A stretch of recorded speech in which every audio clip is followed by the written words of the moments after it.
Bonsoir à toutes et à tous, bienvenue sur le site des rencontres A+3. Pour ce troisième rendez-vous de la journée, nous avons le plaisir d'accueillir Télécom École de Management avec un petit peu de retard. On va vous expliquer pourquoi. Nous avons Myriam Benhabid, bonjour. Bonjour. Bonsoir. Vous êtes responsable du programme Bachelor et vous êtes accompagné de Guillaume Ronel. Bonsoir. Bonsoir. Et vous êtes en deuxième année du Bachelor. C'est ça. Donc peut-être juste un petit mot, Myriam, Oui. puisqu'on prend l'antenne légèrement en retard. Toutes nos excuses pour ce retard. Nous avons eu des perturbations dans les transports. Et donc, mais maintenant nous sommes là et nous sommes très contents d'être ici. Exactement, donc on ne perd pas de temps. Première question, c'est une question de Rémi qui plante le décor. Quelles sont les spécificités de Télécom École de Management? Alors, Télécom École de Management est la business school de l'Institut Mines Télécom. L'Institut Mines Télécom est composé de 12 écoles, dont une école de commerce et 11 écoles d'écoles d'ingénieurs.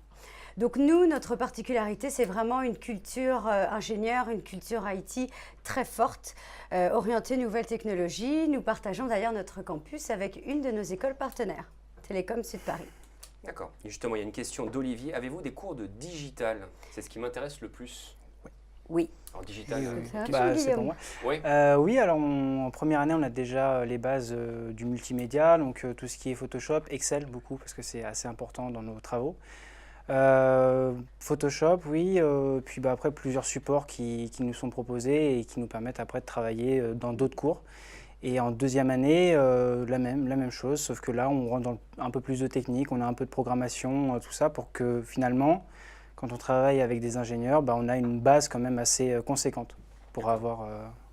Il faut avoir participer. certaines connaissances quand on arrive, ou est-ce qu'on apprend, on peut tout apprendre On peut au tout sein de apprendre. Télécom École de Honnêtement, Management? Honnêtement, il n'y a pas besoin d'avoir eu des cours avant. Après, si on a un peu travaillé dedans, c'est vrai que ça aide. Mais si on travaille avec ce que nous donnent les professeurs, il n'y a aucun souci.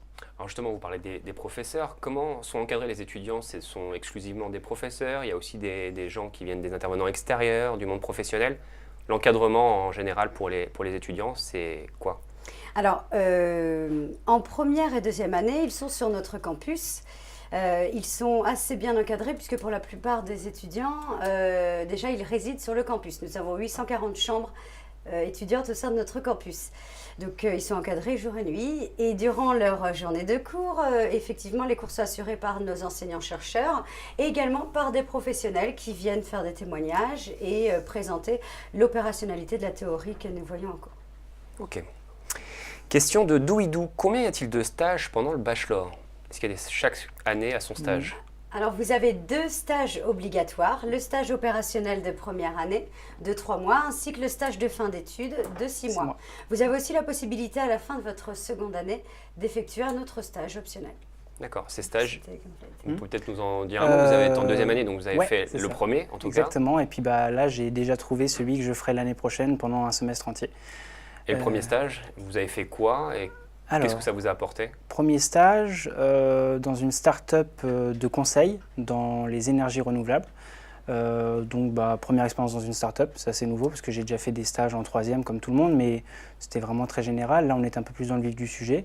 Et puis, on voit ce que c'est de gérer une équipe. Et puis, les missions qui nous sont proposées nous permettent finalement d'essayer d'utiliser au maximum ce qu'on a appris pendant les cours. Et je vous assure que ça a servi quand même pour pas mal de choses, surtout Excel. Donc voilà. Et une bonne première expérience. Et puis, ça propulse bien pour les 2 années suivantes du bachelor. Et la troisième année, vous avez déjà trouvé le stage. Ça va être dans quel domaine? Dans la vente en ligne, plus précisément, en fait, on va essayer de mettre en place un concurrent d'Amazon spécialisé dans le bâtiment. Voilà. Ambitieux. Ouais. Très faut. ambitieux. Oui, Il faut. vous avez raison. C'est comme ça. Question de Cléa. Les élèves arrivent-ils facilement à trouver une entreprise pour l'alternance? Vous faites de l'alternance déjà? Alors, au sein du bachelor, non. Nous n'avons pas de cursus en alternance puisque nous avons la 3e année à l'international. Totalement l'international? Oui. Intégralement? Voilà, exactement. Donc, c'est juste une sorte de calendrier, mais ensuite, ils peuvent accéder à notre programme Grande École qui propose le master en alternance. D'accord. Mais si la question est difficulté pour trouver une entreprise pour un stage, absolument pas. Oui, vous avez raison, on peut la transposer. Également un Career Center qui accompagne chacun de nos étudiants. Et comme vous a dit Guillaume, il a déjà trouvé son stage 1 an à l'avance. Et Mais est-ce que c'est une Même exception plus d'1 an à ou pas? l'avance. Ouais. 1 an et demi, oui. C'est 1 ça. an et demi. Et je connais des élèves qui font de l'alternance et ils n'ont pas eu de soucis. Franchement, ils ont été bien encadrés parce qu'il y a un gros réseau au niveau des entreprises avec l'école. Donc, Les entreprises avec lesquelles vous collaborez le plus, c'est des entreprises évidemment un peu technologiques. Et c'est vous avez quelques exemples là? Oui, alors on a bien sûr un grand vivier de nos étudiants chez Orange, SPI, SPI Communication, Orange Société Générale, tout le secteur bancaire, le secteur automobile également, et de plus en plus des nouvelles startups. Car nos étudiants sont également très attirés par le côté polyvalent au sein des startups et énormément d'entreprises. Nous avons été parrainés par la Société Générale. Vraiment, nous avons un panel extraordinaire puisque nous existons depuis 1979 et on bénéficie effectivement des partenariats avec nos écoles partenaires. Donc, c'est vrai qu'ils ont un choix très dense. Ouais. Et ils ont une plateforme d'offres qui leur sont directement dédiées au sein de notre campus. Et également, il y a également 4 forums au sein de notre campus par an. Donc les entreprises qui se déplacent au sein de notre campus pour proposer des offres à nos étudiants. C'est exactement la question de Ronnie. Organisez-vous des rencontres avec des professionnels? Oui, donc à travers ces forums? À travers ces forums, bien entendu. Donc, ils viennent une journée ou une demi-journée présenter leur offre auprès de nos étudiants. Nous avons également, comme on vous a dit, des intervenants professionnels au sein des cours. Nous avons également des visites entreprises qui se font. Par exemple, la semaine prochaine, nous allons visiter l'aéroport de Roissy, la visite inconnue, donc tout ce qui est non visible. Voilà, tout ce qui est non visible par l'utilisateur. Donc et vous en emmenez combien des étudiants du coup? Nous avons la promotion de bachelor. Voilà.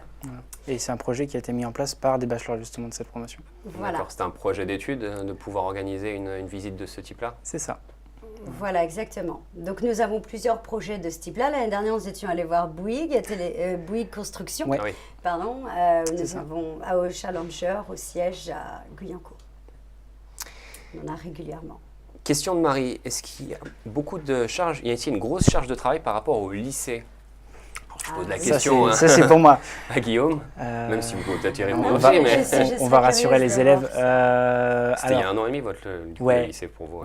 Souvenir. Ça va. En fait, on travaille dans la mesure où c'est des matières qui sont nouvelles. J'ai fait S, donc c'était pas très intuitif tout ça. Donc on travaille un peu plus qu'au lycée, mais c'est pas non plus excessif. Et puis si on s'y prend bien, si on travaille régulièrement, et puis si on fait ce qu'il faut, il n'y a pas de souci.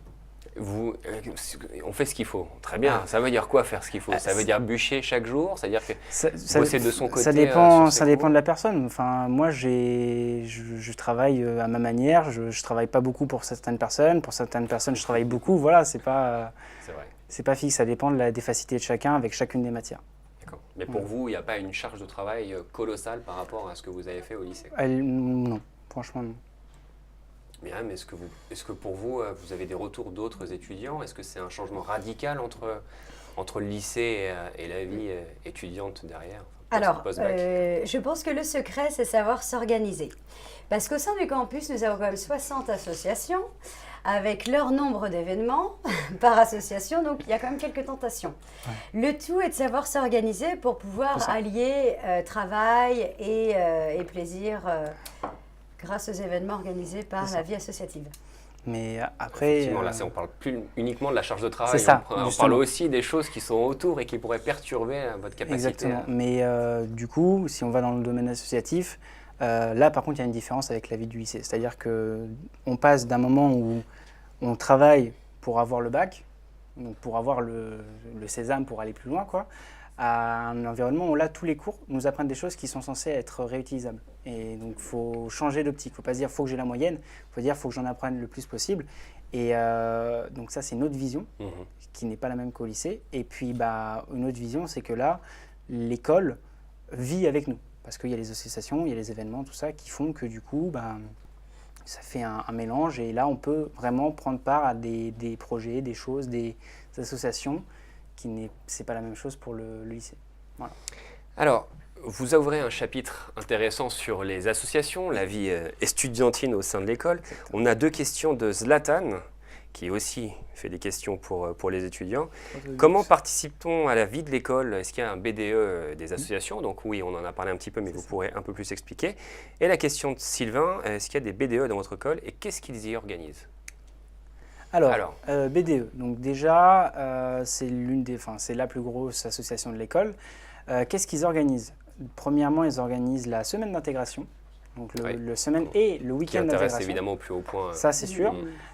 Donc le week-end d'intégration, on part à chaque fois à diverses destinations. Des voyages divers, Amsterdam par exemple. Et puis aussi donc, des événements plus sympathiques.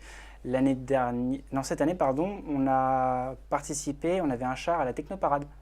Et c'est le BDE qui a pris en charge ça. Et ce sont d'anciens élèves qui ont proposé au BDE de faire ça. Et voilà. Donc, sympa. Vraiment super. Ouais. Donc voilà, et puis après il y a des soirées qui sont organisées par les BDE. Chaque BDE est remplacé chaque année, donc il y a une campagne donc des candidats. Avec des programmes. Exactement, plein d'événements, tout ça, donc c'est sympathique. Et ça rythme vraiment la vie de l'école. D'accord. Au niveau des assos, du coup, il y a le BDE qui se charge d'organiser un peu toute la partie fête. Les associations, il y en a aussi énormément, j'imagine. Oui, bien sûr. Alors, il ne se charge pas que de la partie fête, je me permets de vous avez bien raison. Je parle des choses. Alors, ils coordonnent justement les 60 clubs et associations au sein du campus. Donc, ils ont aussi tout ce côté coordination qui leur prend aussi du temps et aussi recherche de sponsors, etc.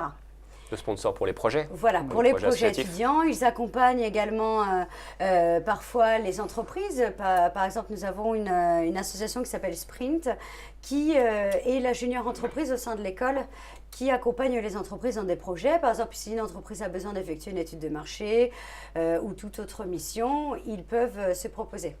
Donc, ce n'est pas que des événements festifs, il y a également des choses plus sérieuses. Au sein de ces clubs et associations, vous avez également une association sportive donc, qui est très grande avec tous les sports proposés, championnats de France, tous les championnats universitaires dans différentes disciplines, basket, volley, foot, rugby, etc. Nous avons au sein du campus 4 terrains de tennis, une salle de sport, ils sont plus concernés que moi, mais un terrain de beach volley, des infrastructures sportives de bon niveau. Oui, et nous avons tous les jeudis après-midi de banaliser pour qu'ils puissent effectuer leur activité. Donc oui, sportive, également culturelle, nous avons plein d'associations, soit caritatives, soit culturelles, musicales, chant. Tout ça qui est encadré par le bureau des artistes, donc le bureau des arts, donc BDA, qui est une grosse association aussi, et qui donc gère tout ça. Donc, il y a de la danse encore, donc c'est sport et art. Puis après, il y a de la peinture, tout ça. Enfin, voilà. Ils ont un large panel d'associations. Vous conseillez d'adhérer justement à ces associations. Est-ce qu'il y a une partie notée, je dirais, sur l'adhésion, sur le suivi des associations ou de ce qu'on fait en association quand on est étudiant, ou est-ce que c'est une activité en dehors du parcours pédagogique? C'est en dehors du parcours. Cependant, en première et en seconde année, ils doivent suivre un business project. Donc, ils doivent mener un projet de A à Z, de sa conception, ensuite sa planification, ordonnancement et réalisation. Donc, certains s'appuient sur des associations. D'ailleurs, Guillaume a créé une association. Pas encore. Est en train de créer une association. Donc, et effectivement, donc, il voit toute la dimension conception, la partie sympa communication, mais également la partie juridique, la partie management des étudiants, etc. Ouais, une équipe, donc, c'est très formateur. Ouais, mais notre école ne note pas et n'oblige pas les élèves à choisir des associations pour avancer dans leur cursus. Mais franchement, c'est dommage de passer à côté de ça parce que... C'est formateur. Oui, d'une part, et d'autre part, ça permet de faire des rencontres, ça permet aussi de participer vraiment à ce qu'est la vie étudiante dans l'école. Et quand on s'investit dedans, on voit les choses différemment et c'est beaucoup plus appréciable de passer l'année à l'école comme ça. Oui. Rien à dire de plus. Question de Giovannoni Augustin. Quelle vision ont les entreprises de thème? Et quelles sont les entreprises partenaires en 2016? Alors, c'est plutôt vous qui vous représentez l'école, comment les entreprises voient Télécom École de Management? Est-ce que c'est une entreprise, une école à forte dimension technologique? Oui, évidemment, c'est votre cœur d'activité.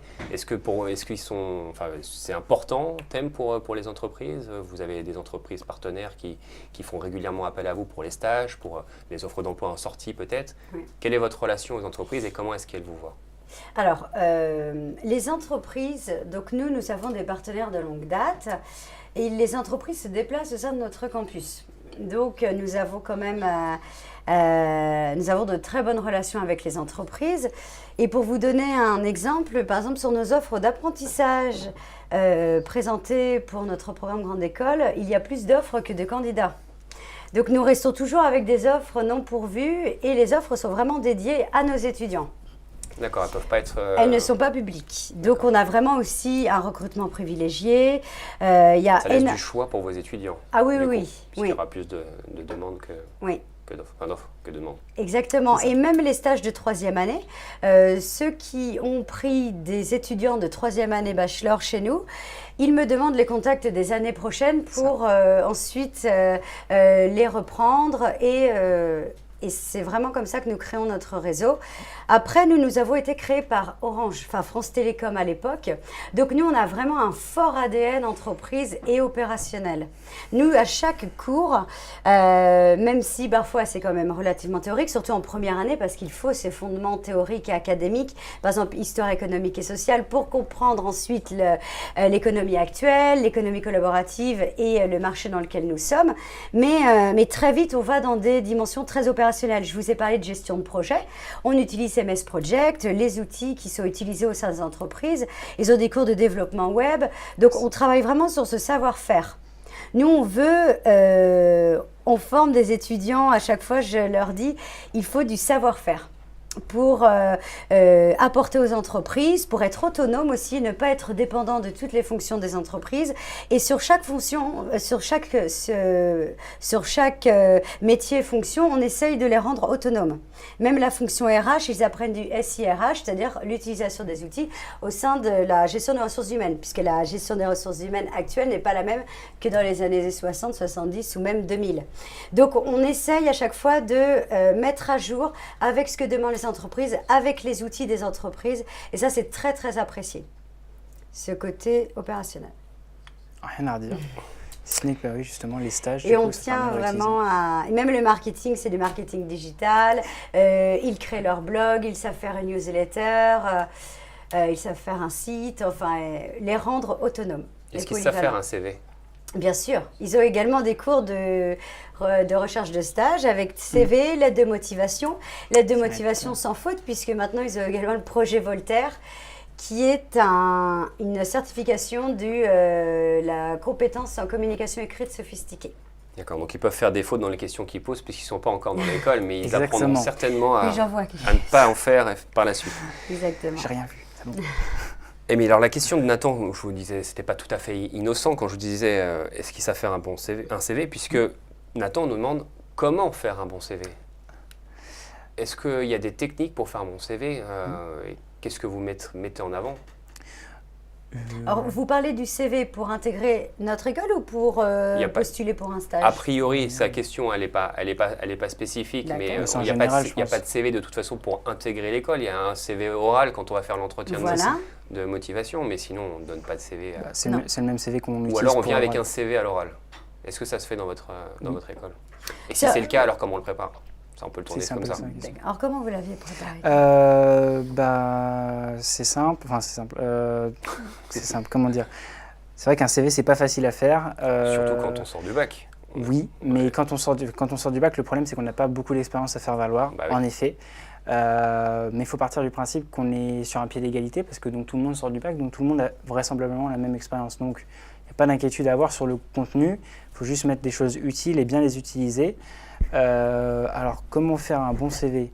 Est-ce que vous reprenez des expériences associatives que vous pouvez avoir sur votre parcours, à côté de à côté du parcours scolaire? Parce que les expériences, quand on veut rentrer dans une école, il faut voir ça comme une porte vers le professionnel, mais aussi un environnement associatif. Donc, Dans les expériences, on met expérience professionnelle et associative. Les jobs que vous avez pu faire? Ouais, aussi. Donc voilà, après il faut vraiment réfléchir à toutes les expériences qu'on a eues et tout ce qui a été positif et tout ce qu'on en a retiré. Voilà, si on fait partie d'une association, quelles étaient les responsabilités dans cette association-là? Qu'est-ce que ça nous a apporté individuellement? Est-ce qu'on a des projets derrière? Tout ça. L'important en fait du CV, surtout donc, pour l'école, c'est de mettre des choses qui sont cohérentes par rapport à ce qu'on veut dire et savoir ensuite le revendre à l'école pour après parler de soi. Pas enquiller les lignes juste pour dire pour le remplir et faire une page A4. Myriam, quelque chose à ajouter à l'explication de Guillaume ou... Non, l'idée c'est ça, c'est venir avec beaucoup de sincérité déjà. Un CV, ça ne doit pas être quelque chose de... on préfère vraiment de l'authenticité, de la sincérité. Et pour nous, chaque expérience est bonne à valoriser. C'est vrai. Que ce soit associatif ou même certains ont été investis dans autre chose, dans des projets personnels, par exemple des projets de famille, etc. Et ça, c'est toujours très intéressant. À partir du moment où vous savez expliquer le pourquoi du comment, vous pouvez tout valoriser au sein de votre CV. Question de Deren, pardon pour la prononciation. Il y a 1200 étudiants, mais du coup, on est combien par promo? Alors, 1200 étudiants, c'est tout télécom. Enfin, tout télécom, école de management. Institut Télécom, c'est un peu plus de 13 000 étudiants. Tous sur le même campus à Évry? Vous êtes tous... Comment? Vous êtes tous regroupés à Évry? Tous avec les mines et les... Non, nous sommes multisites. Nous sommes multisites. À Évry, nous avons une de nos écoles partenaires d'ingénieurs et nous-mêmes. Télécom, école de management. Donc, Télécom, école de management, c'est 1200 étudiants. Mais nous, au sein du bachelor, ils sont que 40 par promo. Nous, on ne souhaite pas excéder plus parce qu'on estime que la qualité d'un programme dépend aussi de sa proximité. Enfin, moi et toute l'équipe pédagogique, nous les suivons vraiment à chaque instant. On sait où ils sont en cours, on sait avec qui, on sait où ils en sont dans leur projet, on vient à leur soutenance. Ouais. On les voit en début de cours le matin, on les voit en fin de cours. Parfois, on se retrouve même le midi à déjeuner à côté. Il y a vraiment cette proximité et connaissance de chacun des étudiants. C'est important. Une école à taille humaine pour des promos à taille humaine. Et du coup, comme on est pas, enfin, c'est des promos qui sont pas très grandes par rapport au lycée, on n'est pas totalement largués et puis ça fait des petites familles. Du coup, on se connaît tous, on se côtoie tous, donc ça donne une petite ambiance sympathique. Et dès que nous pouvons faire des demi-groupes, nous faisons des demi-groupes pour vraiment que chacun puisse interagir avec le professeur le plus possible et qu'ils puissent poser toutes leurs questions, etc. Dans des conditions optimales. Alors, une petite question administrative avant de parler un peu plus concrètement sur le temps qui nous reste de l'oral. Combien est-ce que ça coûte de venir dans votre école? Et comment font les étudiants en général pour payer? Est-ce que vous pouvez communiquer les chiffres sur les coûts de l'école? Alors, sur les ressources nécessaires? Le coût est de 6 250 €. Pour chacune des années? Oui. Oui, chacune des années. Après, nous offrons la possibilité de faire des emplois, par exemple, au sein de notre médiathèque, etc. Nous avons des emplois sur place. Nous avons également les relations avec nos entreprises partenaires et les entreprises locales. Certains travaillent à côté. Après, nous avons également une possibilité de financement échelonné. Nous avons une aide, nous, en interne également. Et lorsqu'ils partent à l'international en 3e année, notamment en Europe, ils ont Erasmus plus une autre aide pour l'international. Donc ils peuvent trouver des financements tout au long des 3 années pour les aider à payer l'ensemble de ces frais. Exactement. Puis en plus de ça, on peut donc contracter un crédit étudiant si c'est nécessaire. Une solution supplémentaire. Voilà. Alors, quelques questions sur l'oral. Arsène, pouvez-vous nous dire qui se trouve devant nous lors de l'oral et combien il y a de personnes? Alors, par le commencement. Quand on rentre dans la pièce, c'est entre 2 et 3 personnes qui sont en face de nous. Exactement. On va arrondir à 2. Mais voilà, donc c'est 2 personnes. Moi, j'ai eu 2 personnes et ce sont des personnes qui font partie de l'administration ou du corps enseignant. J'avais eu un professeur et j'avais eu une personne responsable des admissions, justement. Vous avez fait passer aussi des oraux, je crois. Oui. Donc, quelques professionnels, éventuellement, ou pas? Oui. aussi. Oui, nous avons Possibilité d'avoir des également, professionnels. oui, nous avons Voilà. également Mais du coup, c'est des personnes qu'on va rencontrer tout au long de notre vie et dans l'école derrière. Donc il y a une vraie proximité derrière. En gros, nous avons donc le corps professoral qui est mobilisé en premier. Ensuite, nous avons certains diplômés aussi qui reviennent faire passer des entretiens. Nous avons également nos partenaires professionnels et puis les encadrants de l'école. Donc même notre directeur et les directeurs adjoints viennent effectuer les entretiens avec nous. Qu'est-ce qui vous convainc chez un étudiant pendant l'oral? Alors cette question, elle est plus spécifiquement pour vous, forcément, puisqu'il n'a pas encore, Guillaume, fait passer d'oral. Et peut-être qu'il peut nous dire qu'est-ce qui a permis de convaincre, justement, s'il le sait. Peut-être, Alors, peut-être. je sais pas. Je pense que l'important, déjà, c'est, comme vous l'avez dit, c'est la sincérité. Parce que déjà, quand on parle de choses qu'on ne maîtrise pas, ça va vite se voir. Et puis, par contre, si ça se voit, ils vont appuyer sur ça pour bien être sûr que c'est du pipeau. Mais sinon, donc après la sincérité, simplement avoir confiance en soi et avoir confiance en ce qu'on a mis sur son CV, parce que finalement, c'est un petit résumé de nous et il faut qu'on le vende. Il faut être à l'aise dans le fait de parler de soi. Et vraiment, c'est la sincérité qui doit transparaître de ça. Est-ce qu'il y a une préparation spécifique?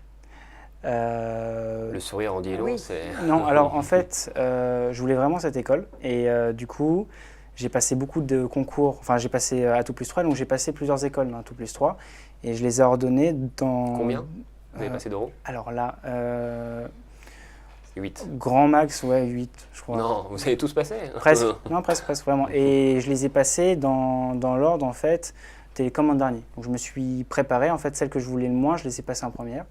Et du coup, à force de faire des soros... C'est plus rodé. Voilà, mais par contre, c'est tout le temps différent. Hein. Les écoles, les jurys, tout ça, ça diffère. Mais finalement, on est plus à l'aise pour parler de soi et pour parler de ce qu'on a envie de dire aux gens.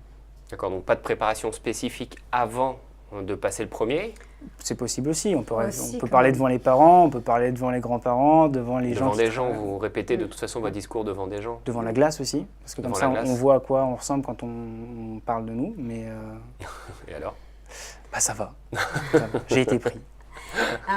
Moi, je pense qu'il faut quand même se préparer, notamment dans l'ordonnancement des idées, parce que parfois, ils vont avoir une idée et puis enchaîner sur une autre et revenir.